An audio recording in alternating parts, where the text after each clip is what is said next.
We thank you for the time to present, and if you have any questions, we'd like to try to answer them the best that we can. Questions from the Thank board? you. Member Arroyo.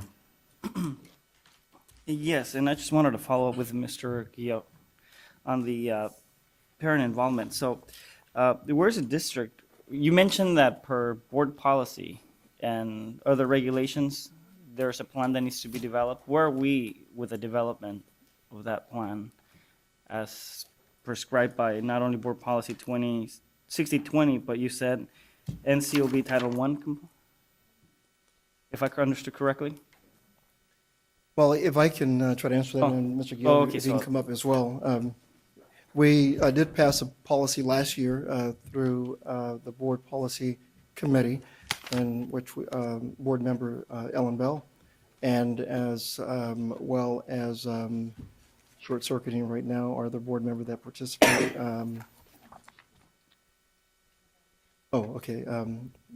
Member Navarrete, and that policy is now up to date. We are in the process of developing the administrative regulations so that we can execute that policy, have some accountability, and monitor the parent engagement policy implementation.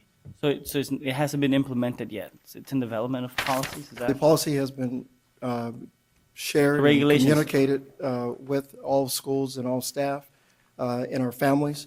We are now in the process of trying to develop the admin regs on that. We're in the process of doing that. So, per NCOB and Title I, and can you elaborate a little bit more about what those regulations are, and what is it that we do as a district have to make sure that we have? I mean, do we have to be in compliance? I mean, are there legal ramifications if we're not? Yes, of course. Every LEA who receives Title I funding is required to implement Section 1118 parent involvement provisions. That is a must. And those provisions are designed to assure that parents are receiving the types of support that they need in order for their children to have a better education and for them to work collaboratively with their schools. There's several workshops and several activities that parents must receive so that they can become informed about their school, about the core academic standards that their children have to meet, and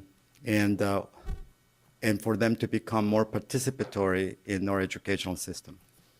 I believe also the regulations state, particularly for Title I schools, that there must be a set-aside. Is it 1% It's of their minimum, Title I? yes. Minimum of 1% of 1%. their Title I funds specifically designated for parent engagement or involvement. And then there are some additional regulations for program improvement districts. So, and that carries notifications and so forth and so on. So we can get you those regulations and then an outline of how we're doing on those, if you'd like. Just to give you a quick answer to one of those, in Section 1118E, Item 1, it says that the district shall provide assistance to parents in understanding state academic achievement standards, assessments, and work with educators to improve achievement with their children. So it is very detailed. And Do we have a timeline as to when are we planning to complete the process of developing not only the regulations, but to implement the program? We are currently implementing many aspects of the policy. Okay. And currently, we will get a timeline to you of when we anticipate the ARs. That's the administrative regulations that kind of speak to the nuances of the policy and how we would administer the policy to you very shortly.